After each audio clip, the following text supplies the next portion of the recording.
I mean, this is bombshell after bombshell after bombshell. I actually literally highlighted every single page. It's just all yellow. Exactly. I mean, it's the kind of thing as you read it, you and I are old enough to remember Watergate. I mean, this is Watergate over and over again. The idea that this is a cancer on the presidency, and with no disrespect at all to the January 6th committee that did an incredible job, what they couldn't get, given that they have far fewer tools than criminal prosecutors, as Tim knows very well, is so much direct evidence where it's conversations with Donald Trump over and over again.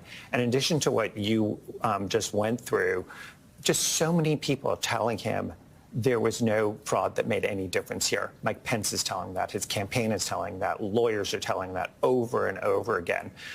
It is useful to remember the reason this is public is because Judge Chutkan denied Donald Trump's motion that he was making, opposing this ever being anything that we could see. He continued to make motions saying no one should ever see this. It was rejected in a written decision by Judge Chutkan today, and she then released this. So that is why we have it over his opposition. And now that we can see it, we know for damn well why it is that he didn't want anyone to see this, in the same way that Richard Nixon didn't want anyone to see those tapes. Yep, there you have it. You know, January 6th, we had a whole episode last week about January 6th right here on the show, how important it was not to memory hole it, how important it was that we remember, we fight like the movie Fight Like Hell is the center of our conversation. And what do you know? Right on schedule, my friend Jack Smith drops his giant 108-page document to Judge Chutkan. Judge Chutkan remembers her duty and releases it out to the public, although redacted, but it is some shocking stuff in there. I mean, everything from just how deep Donald Trump's own hands and feet were involved in the January 6th planning of the events leading up to it. He was telling people even before the election he was going to declare a victory. That was always his plan. He was the one that coordinated the fake elector scheme. He was told, someone on his staff actually told someone, somebody from Detroit told them that with all the stuff they were called, all the rhetoric they were using was stirring people up in Detroit so much that they expected that it could go to violence. And the campaign representative replied, "Get them to riot. Get them to riot." So we know that January 6th was Trump's last great act. And I just want to talk about that a little bit, and then we're going to transition to things. So if you remember that movie Fight Like Hell, we watched a little bit last week. I got another clip I wanted to show you, and then we're going to talk about some really cool stuff. I am recording this show, by the way, right before you see it tonight on the Midas Touch. And I'll tell you why. Why am I in a hotel room? Why am I recording the show the same night you're going to see it? We'll get all that in. Let's watch this clip. And it kind of tells you, it really gives you good framing of what Jack Smith was talking about in that drop. So let's go ahead and add that in.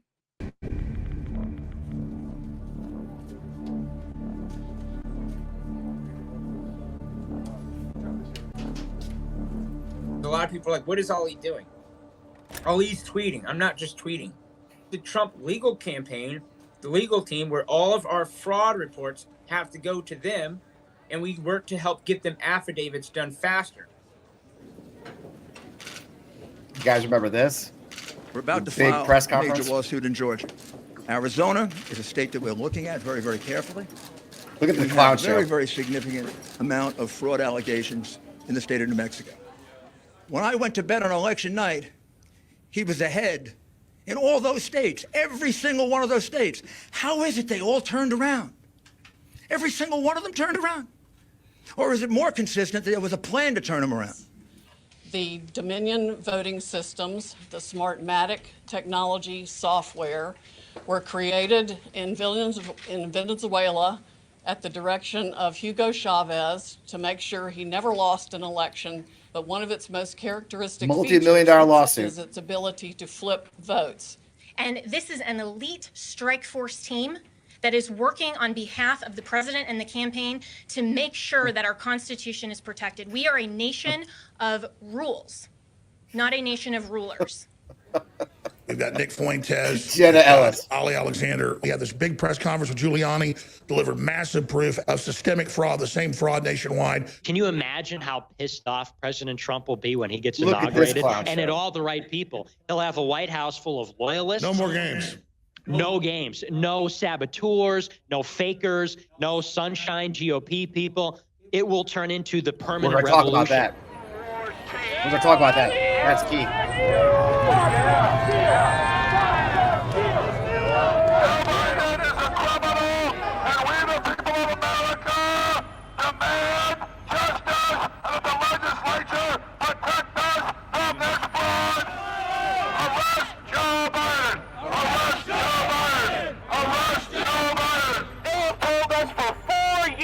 About how sacred our democracy is, and now they are trying to cancel each and every one of our votes and falsely install a fake leader. I don't accept Joe Biden as my president.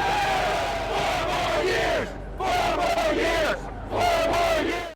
Well, a lot to unpack there, right? I mean, who could forget that ridiculous press conference? Isn't it amazing? I mean, it does remind you the clown show that was the Trump defense. Rudy Giuliani, now stripped of his license in New York, bankrupt, being sued by the ladies in Georgia.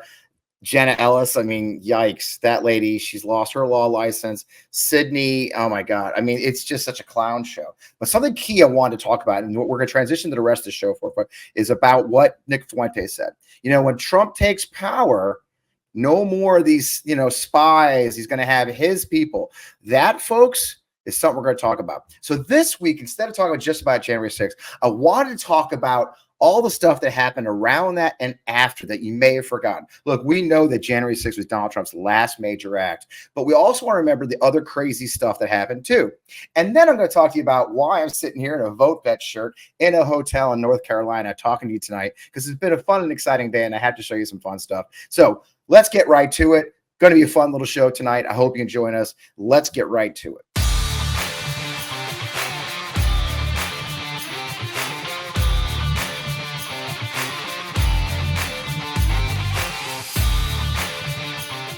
I am Fred Wellman. Welcome, welcome, welcome to me, solo in a hotel room by myself, and Matt Parker, my poor, much abused producer, waiting back in St. Louis for me to get this recording done and get it to him so he can enjoy his Friday night. Not to mention Brett and Adam and all the guys at the Myself Bros and the Miles Touch guys who are also waiting for me to get my job done. It is not my fault. It's my fault, actually. That's a lie. It's all my fault. But that's okay because you're here and it's great. So let's talk quickly about the other stuff I want to talk about. You know, the big thing I want you to think about this week is what we talk about January 6th, we talk about Jack Smith, what happened, but let's talk about the larger picture of the end of the Trump administration, because I think a lot of that's been memorable too, because the trauma of January 6th and the crazy stuff that went on. And I'm just going to hit some of the key points. We're not going to dwell a long time, but I want you to remember these. So this is goal. Again, my goal with bringing up last week's conversation about January 6th was that don't let them memory hold the crazy stuff. And one of the key things I want you to remember is that Donald Trump 2.0 is going to look a lot like what I will call Donald Trump 1.5. That last few weeks, the few months from November to January 20th of the Trump administration, when all the good people left. And if you remember correctly, they started bringing in a lot of crazy. Here's one I love to focus on a lot. That's Kash Patel. If you remember Kash Patel, you know, he was a nobody working for Lindsey Graham, then rose the super MAGA guy. He's done crazy shit since the January 6th, but he went from being obscure staffer for Lindsey Graham to being the deputy chief, the chief of staff, the acting staff to the Secretary of Defense. And has talked about at one point of being possibly like the deputy AG or DNI at the Intel. I mean, who knows? Kash is going to have a role to play. And how do we know? I mean, let's talk about quickly what this, I mean, the turnover in the Trump administration. Look at these numbers, you guys. This is what they call, this was a study done by a think tank. And this is the study of turnover. Do you see that far right big bar? 92% total turnover of the Trump team in their 4 years. That's the most of any president administration since, well, in memory. I mean, literally all the good people quit from that guy, okay? All of them quit because it was such a bad place to work. He treated people like shit. Only 44 out of the 44 people that served in Trump's administration, a cabinet, deputy cabinet, only 4 guys, Only 4 are endorsing him, saying he should be reelected. All the adults in the room. And if you remember that time, a lot of people did go into the Trump administration who were Republicans, longtime Republicans. I have a very good friend who wanted to be the deputy secretary. He wanted to be he was the general counsel of VA, Jim Byrne. I'll use his name because he's a good man, a very good man. And Jim was a lifelong Republican. He wanted to serve his country. He had the opportunity to serve as the general counsel for the VA. He rose in rank to be the deputy secretary of the VA, a very prestigious position, one well-earned. He's a Marine Corps veteran. He was a Naval Academy grad, worked in the defense, just a fantastic guy. And he got caught in the skullduggery. If you remember the Trump administration VA, I think I've mentioned it before, like the Mar-a-Lago 3, Ike Perlmutter and 2 other guys who were golfing buddies of Trump, members of Mar-a-Lago, who were assigned as like an unofficial but real advisory board of the Secretary of the VA, whom he reported to illegally, an illegal board of advisors, these things. It got really bad at a point where when a young woman wrote a story about being sexually assaulted or sexually harassed in a VA hospital, they actually, Secretary Wilkie, the VA secretary, like the second VA secretary they had, Wilkie actually tried to mount an official campaign to discredit this young woman. A former officer, they actually wanted their official people to mount a campaign to discredit her. And when Jim objected, they went after him and ended up having him kicked out and getting fired from the VA. That's the kind of stuff, the skullduggery they want to. Now, you hear that story. Think about that for a second. The second largest cabinet agency of the United States government was involved in this crazy freaking skullduggery on a daily basis. Instead of doing their job, taking care of veterans, this is what Secretary Wilkie and the staff and the VA headquarters were dealing with. This is backstabbing and unofficial advisors and firing people. And that's a great example. And that's why we're down to just 4 people who recommend it. Now, that thing that Nick Fuentes said about having loyalists, if you guys know, that's the thing we talk about a lot in Project 2025, Schedule F. Now, why do we know Trump's going to do Schedule F? They're trying to distance themselves from Project 2025 because it's so freaking hated. They want to act like it didn't happen. Well, guess what, folks? It's happening. Why do we know he's going to implement Schedule F, the way they can actually fire employees from the government? Well, right here. They did it. Okay. October 21st, 2020, right before the election, Donald Trump actually implemented Schedule F for the general service. And Schedule F, if you guys aren't familiar, means they can treat government employees like at-will employees, which means they can be fired from anything. Now, the reason we have GS protections, government protections for our federal employees, is so that they're not at the will of the political waves, that they're not bounced around by the waves of who's in charge of that party. They are professionals who stay, talking doctors, scientists, administrative people, people who do the planning for military deployments and operations, people who run military bases permanently for 10, 20, 15 years. We need that expertise in government. And what they want to do is the ability to actually fire people for no more than donating to a Democratic candidate. They're trying to say, well, we're not have nothing to do with Project 25. Well, it's bullshit, guys, because we see they already did implement Schedule F. President Biden got rid of it as soon as he took office, but these guys are serious. That's something that Trump did already, and it got turned away. The other thing that if you've forgotten, do you remember the fact that the way it works is you're supposed to have a presidential transition as soon as someone wins the election? Well, guess what? The head of the Government Accountability Office, the GAO, said she would not sign the letter that allowed us, or General Service Administration, sorry, GSA. The head of the GSA, I get that wrong a lot, by the way. The head of the GSA refused to sign the order implementing the presidential transition. And what this is an order that goes out to all government agencies saying, hey, you must cooperate with the incoming administration because they're not in power yet. And they have committees that come in. They have bridge people, like they'll appoint somebody temporarily to come in and do the handoff in the Department for State Defense, or hell, the White House staff, the National Security. This is important stuff. National Security Council. What's working? What crisis is cooking right now? We need to work on these things. There's a smooth transition of power. GSA refused to do that. They only had transitioned in just the last couple of weeks of January before President Biden took power. That's one of the biggest things. We talk a lot about what the Biden administration had to do, the Biden-Harris administration, when they came into power, dealing with the COVID pandemic, dealing with the crashing economy, millions out of work. On top of that, they didn't get a transition. They had to jump in with both feet and kind of figure it all out. Hopefully we'll have a transition this time, and it won't be a Trump transition. But that's another thing we forget about. The idea that Trump refused to order an actual transition of power, because you know why? He won the election. Now, another one that we don't want to really forget either is one that's really, really terrible that I never want to forget is Trump's pardons. Now, Trump went on a pardon spree. He was pardoning so many people, it was ridiculous. It's easy to forget just how many people he pardoned at the last minute. Of course, my friend Mike Flynn's one of them, as you can see. Mike Flynn, and of course, Roger Stone got pardons. Let's see who else.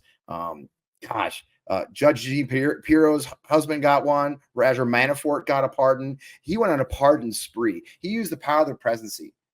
The most sacred power they have is pardoning criminals, to get all of his friends off the hook and give them breaks. And it was sick. I mean, the stuff they did was monumentally, incredibly scary. Yeah, it's fall, but for me, it's also election season. It is a stressful time. I don't know about you guys, but I'm going a million miles an hour right now. We're just a few weeks from the election. We're a few weeks from, into school. I mean, it is always a crazy time this time of year.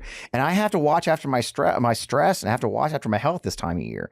So that's why heart healthy energy is so important to me, an important aspect of my life. Because if I don't stay healthy, if I don't stay energized in this business, I will not survive. Pair with a healthy lifestyle, the unique antioxidant compound in Super Beets is clinically shown to be nearly 2 times more effective at promoting normal blood pressure than a healthy lifestyle alone, which I try to live, but may not always live up to. Heart health is important to me because, I just hit almost 60. Don't tell anybody. I'm getting that age right now. I've got some, I got some problems with my knees. I got a bad back. So I have to add those things into my lifestyle to help me be more healthy. And I have found, honest to God, that Super Beet Heart Chews actually do help me. I get more energy. I don't get a crash afterwards. It's very health energy. It's all natural. It's plant-based chew. There's no stimulants and there's no artificial sweeteners, but it tastes great anyway. So I do use Super Beets Heart Chews every single day. And they really help me out a lot. Now, here's the good news for you. You can get them too. You can double your potential with Super Beets Heart Chews. Now, get a free 30-day supply of Super Beets Heart Chews on all bundles, and you get 15% off your first order by going to getsuperbeets.com and using code FRED. Yep, my name. Super easy. That place for that is, again, getsuperbeets, BETS.com, code FRED. Getsuperbeets.com today. They're great. I use them. They help me with my energy and keep me going so I can be here for you every week and keep telling the story of our democracy. And there's a picture out there I could find. I was going to look for it on my computer, but there's a picture out there of Roger Stone and Mike Flynn hanging out together at the Trump Hotel, holding up their pardons from Trump that day. It's kind of sick to look at. I'm not going to lie to you, And so that's the kind of thing. He pardoned everybody and everyone. There's rumors there was money involved. People got paid to pitch just Trump. There's usually a process for pardons. Trump ignored all of that. He just said, hey, this guy wants a pardon. He wrote a pardon. And it's just incredible. Another thing he did that I thought was disgusting, and I'll never forgive him for, of course, is the Presidential Medal of Freedom, the Medal of Freedom. Now, the Medal of Freedom, he himself has said that it's one of the most important medals. It's more important than Congressional Medal of Honor because people are living. Those guys who get the Medal of Honor, they get blown up, they're hurt. A lot of times they're dead. But the people who get the Medal of Freedom, why they're healthy and strong. Do you guys know that Donald Trump gave them to Jim Jordan? Jim Jordan got a Medal of Freedom. And of course, Devin Nunes, who would go on to be the CEO of Truth Social. That's what he left for. He gave it to his friends. And what's really fascinating, you guys, is I went out to find pictures of these ceremonies. I couldn't find pictures of Jordan and Nunes. Literally, there's no personal pictures online, social media, Facebook, nothing. No official photos for the Trump White House. They did the ceremonies completely in secret with no pictures. I mean, nothing says an honor like getting a Presidential Medal of Freedom without even having a ceremony to do it. But that's who these guys were. One of his final acts, and one of the most disgusting ones I want to tell you about too, is if you remember, he skipped the inauguration. How significant was that? Look at this number, you guys. It was the first time in 150 years that the outgoing president skipped the inauguration for her successor. That's Donald Trump in a nutshell, isn't it? Too petty and narcissistic to even attend and sit in the stands for the transition of power to his successor. I mean, my God, Michelle and Barack sit in that stands and gave it to Donald effing Trump. And yet this little petty old man ran away and wouldn't do it. And it just goes to show you just what kind of a person he really is and just kind of how petty he is. I could go on and on about this. $2 billion for Jared Kushner from the Saudi Arabian monarchy, the same people that he helped out when Amal Khashoggi got killed. The same people that was the very first foreign trip for Donald Trump was Saudi Arabia. Well, they gave $2 billion to Jared as well. On and on, more and more. And it really just shows you the rot that was the Trump administration. And I think we forget it sometimes. We forget just how rotten that administration was and how bad it was. And of course, I'm not here for that, right? We're going to tell you the truth here at Non-Democracy and tell you the truth. So what are we doing about it? Well, that takes us today. One, we're 32 days from the election, you guys. 32 days is all that's left, right? So we've got to get the work in. You know, I told you before, and you're sick of hearing it, there's only 3 to 4% undecided at this point. And that means most people made up their minds. So now we're in a game of getting out the vote. That's all of you guys who are watching the show on a Friday night, getting out there, telling your friends and neighbors, getting your family members to vote, registering those who aren't voting or aren't registered to vote before it's too late. Deadlines are coming up. It's October, folks. Check your state's deadline. There's deadlines coming up. Get registered. Make sure you are registered. One of the organizations I'm involved with, Be Heard PAC, and right now we're sending out texts out to everyone in Pennsylvania and Georgia saying, hey, if you've been removed from the rolls, make sure that you are out there. You're checking on your registration status. You don't want to find out on election day you can't vote. So we definitely want to check those. Make sure that you've checked your registration and get out there. But most important, that is the most important thing. So what am I doing? Why am I talking to you from a hotel in North Carolina? Well, I just left the Trump rally. Well, not exactly the Trump rally. We actually left the grounds of the Trump rally. I'm traveling the country right now with VoteVets. If you know VoteVets, great organization. I'm very proud to be a part of. And VoteVets is out and about right now. We are on a bus tour right now, going around the country and stalking JD Vance and stalking Michael, our friend Donald J. Trump. And let me show you a little clip. We started off in New York City.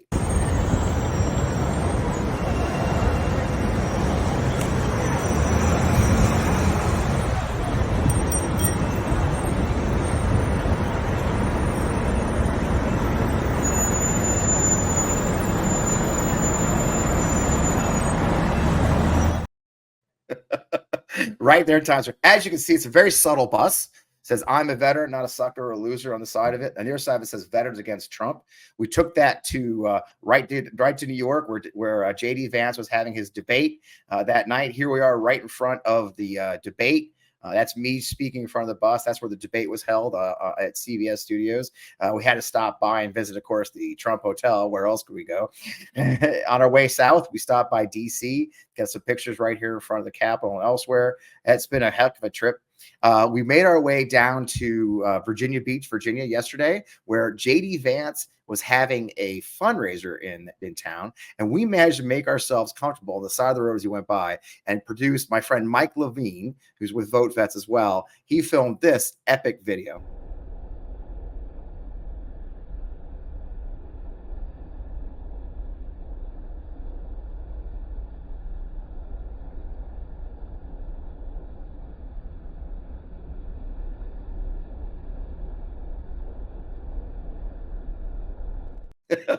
That's JD Vance's convoy going by with us on the side of the road, waving fiercely, and I did not flip him off. I'm a professional. We also went down today. I gotta find the clip. We made our way down to Fayetteville, North Carolina, where we had a rally with supporters of VoteVets, and then went out and then did a drive by the Trump caravan, the Trump site for the Trump town hall that he had today. We went to say hi and drove by, kind of a similar thing. And we're going to be making our way around the country for the next, all the way till October 12th or longer, depending on how it goes, reaching out to veterans, reach out to military families and folks who support VoteVets and others, and reminding them of the terrible things that Donald Trump said about our veterans. He has said over and over that terrible things from the earliest days. I can't forget the day he sat there on stage at a Christian conference and said that when they asked about John McCain, he says, John McCain's only a hero because he was captured. I like people who weren't captured. His exact words on video. People like to deny he said the suckers and losers comment to General Kelly. General Kelly has confirmed on the record that in a private conversation, Donald Trump said that he couldn't understand why we served. He always felt like it was suckers that went in the army and losers that got killed. Those are facts. Those are things he said. So no matter how much MAGA wants to deny it, it's on the record. I'm going to believe John Kelly, the 4-star, over Donald Trump any day. And there's many more. His behavior around Gold Star families. I don't know if not of you know. Do you know that one of Donald Trump's very first acts as president, his first act really as commander-in-chief, was he authorized a SEAL raid into Yemen that Obama had actually said no to? And the SEALs flew into Yemen, their special operations Ospreys. One Osprey got shot down, one Navy SEAL was killed, and 9 children got killed in the raid, including one who was an American citizen. And when the SEAL's dad met Trump at Dover, when Trump showed up at Dover, had the audacity to show up at Dover, the SEAL's dad chewed his ass. You know what Trump did? He stopped going to Dover for 2 years. So when they give Biden shit about Dover after the Afghanistan thing, when he briefly looked at his beads on his wrist, his rosary, his rosary, the long day. Remember that Donald Trump skipped Dover for 2 years because somebody had the audacity to yell at him for getting his kid killed in a raid that should never have gone. That's Donald Trump. That's what he thinks about our service. That's what he thinks about troops. Just tonight, as we were driving we drove away from Fayetteville after the rally started. No point being there.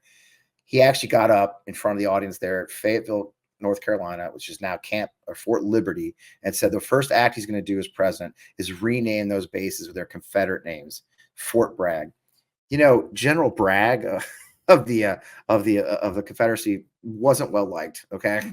But it's one of our most famous bases, or was, because the 18th Airborne Corps there is 82nd Airborne. It's now Fort Liberty, a name that was chosen by the local people.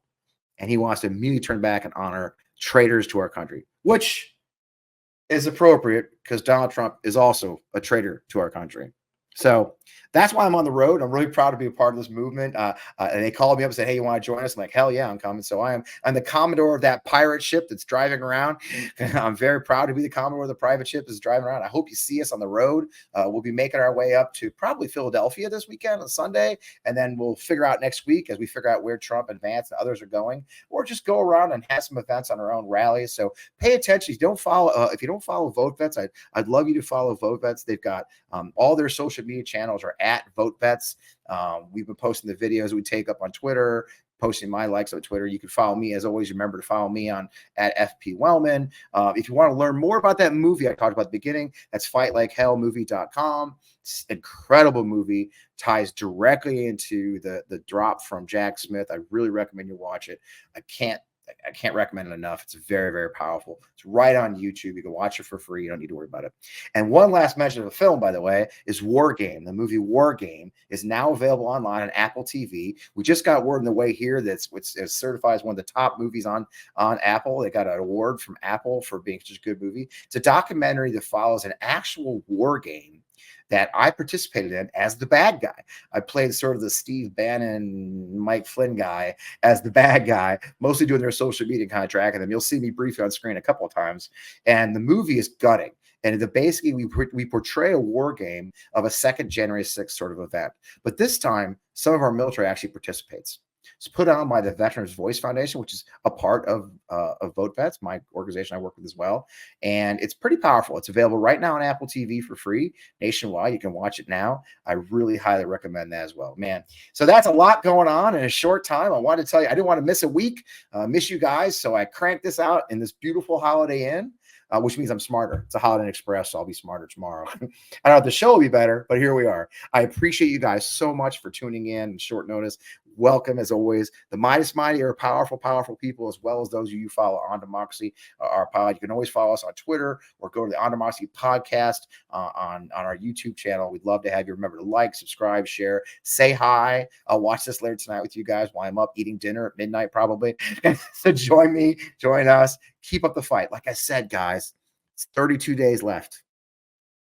32 days left. We're still in the fight. We're almost there. This is almost over. We do this right.